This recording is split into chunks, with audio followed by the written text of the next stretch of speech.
Morning folks and welcome back. I'm inside the shed because it's absolutely chucking it down just now outside. So I'll go out in a minute, do a video. We were laying concrete yesterday. We're also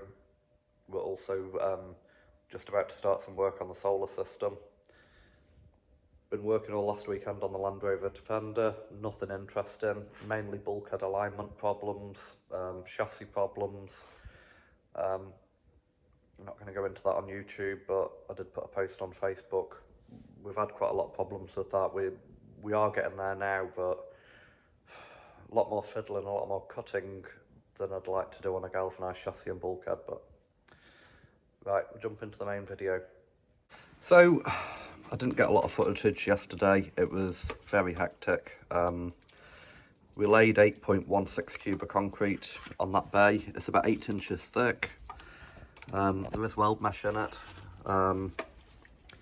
Obviously it's on a bit of yard that's been there for years. There is a bit of made up ground. Towards the gates that's on solid rock. But it all went well. The lorry was about an hour late turning up, which kind of set us back a wee bit. So we were polishing it in the dark with headlights, floodlights, generator going. But it's nice and level. Well, it's nice and even.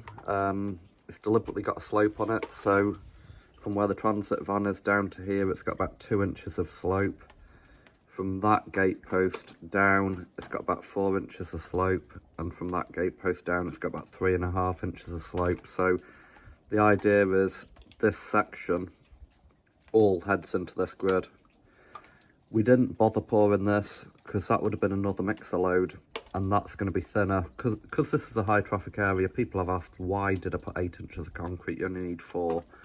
In this sort of application, you'd always use 6 inches of concrete. 4 inches would only be suitable for maybe a horse stable or a garden shed, or you know, the driveway outside your house that a car at 2 tons going over.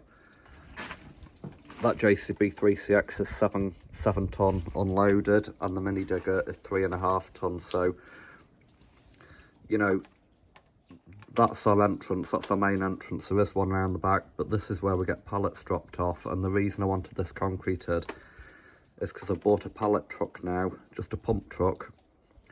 It's a bit easier than using the pallet forks on the digger, and when we get a pallet dropped off, it'll get dropped off here and I can just wheel it up into the shed.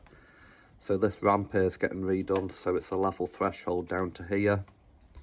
I've bought some plastic conduit with drawstrings that I'm going to put under the yard, just in case we ever have to replace cables. You know, the CCTV cables go under the yard, there's electric cables, there's solar cables, so I'm going to run probably 1 conduit to here, sorry, probably 2 conduits to here and 1 to this building into the corner up the alleyway. Cover that with gravel and get some road planings over the top, get this level. And then this bay, so this bay here will be the next, that quarter there. And then we're going to have to get a lot of crushed concrete, then road planings into the yard. So this here will get done with road planings for now and wackered, so will that. We'll get some shutters in. I'm away at the start of March again, I've got to go abroad for work, so this here will get concreted probably beginning of April. And again, we've got, there's a drop there, so we left a gap there just because we're going to do something different. We were going to do sliding doors originally, so we're not now.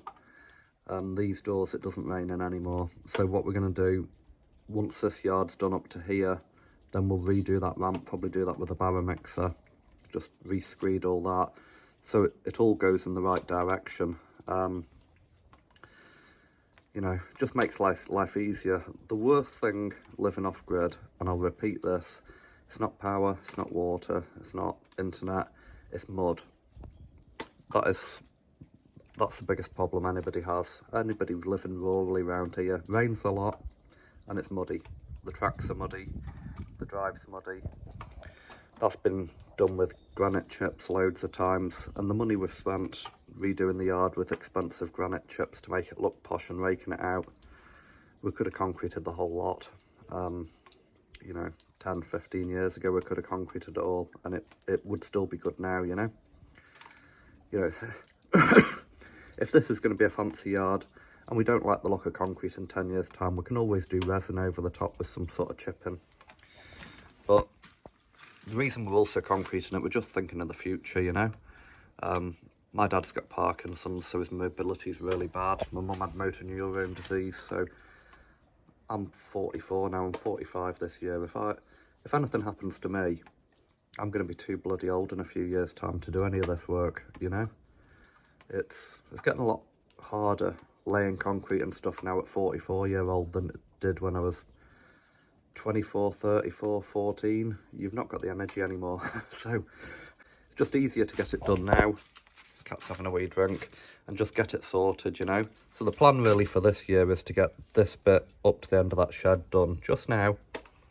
If we can get that done for the summer, and definitely hardcore the rest of the yard and think about concreting it. It just depends on funds, you know. That the bill for that load of concrete will be over £1,200. And it's not just concrete, it's weld mesh, it's road planings, you know. There's 400 quid's worth of road planings under that.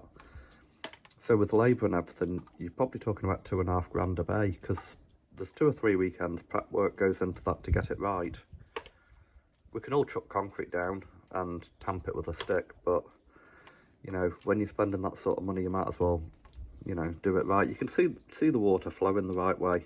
It's not raining much at the moment, it's just dripping, but you know, I don't know how anybody else finishes concrete, but that's just muddy footprints because I've just walked across that.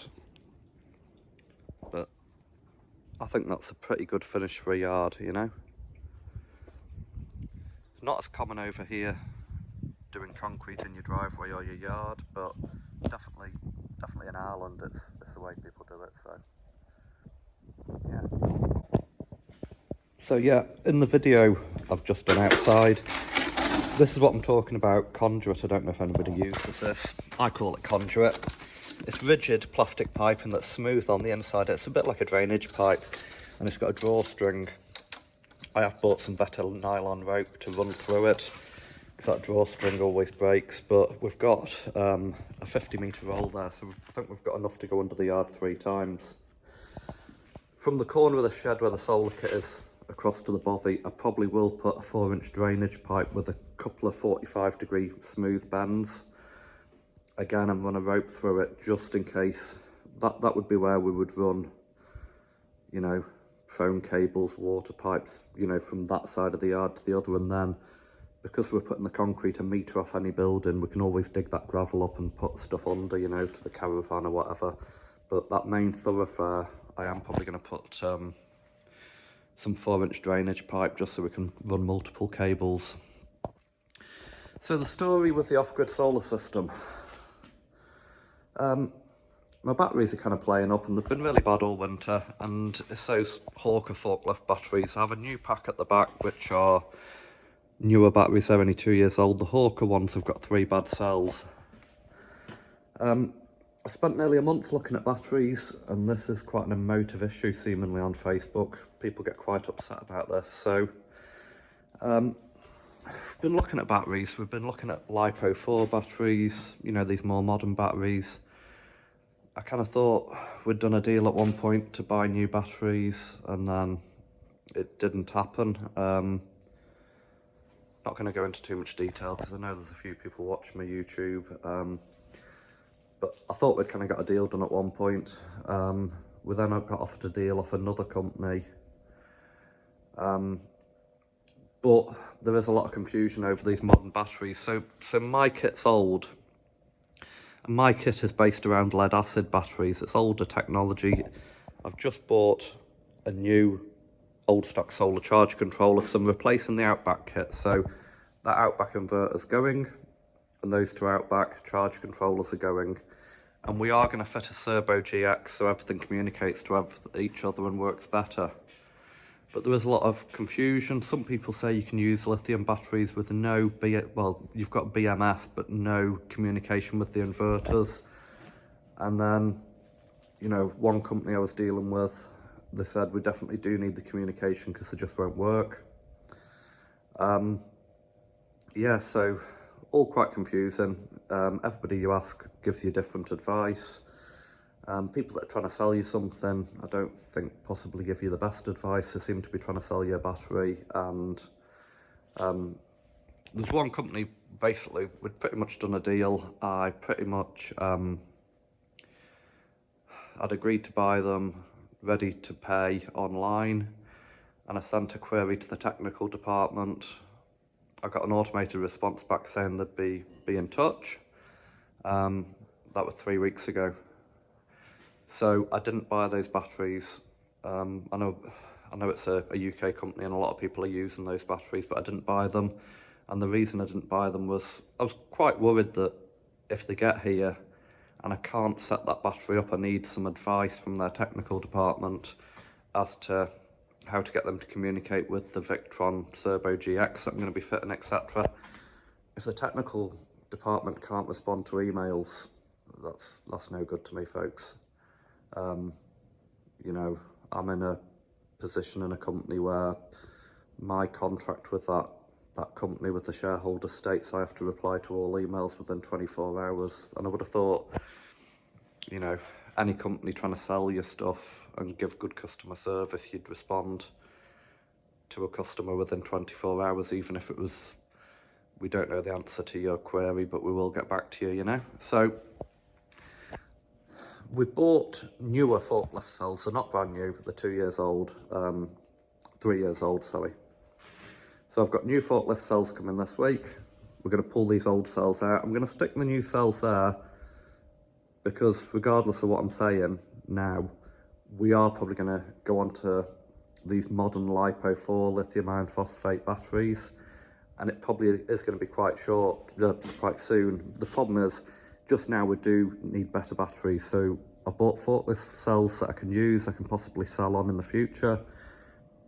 And I'm more going down the route of building my own batteries, buying the lithium ion cells, making the case myself, and ordering my own BMS. I've been doing a lot of research into this, getting a lot of advice. There's a guy called Mingu Moore who's on our Facebook group.